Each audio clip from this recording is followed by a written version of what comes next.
I've had a request for a Philip Larkin poem. The request came from an old boy of my own school, King Edward VI, Southampton.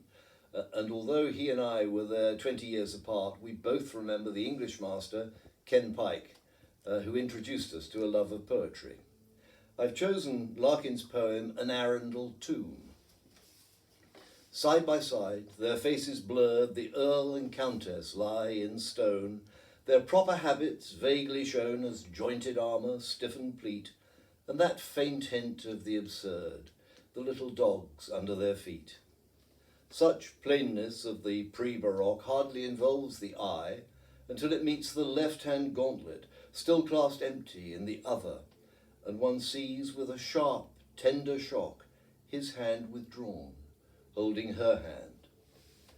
They would not think to lie so long, such faithfulness in effigy was just a detail friends would see, a sculptor's sweet commissioned grace, thrown off in helping to prolong the Latin names around the base.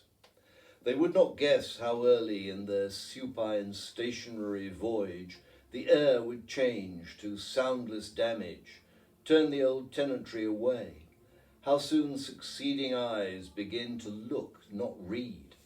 Rigidly they persisted, linked through lengths and breadths of time. Snow fell, undated.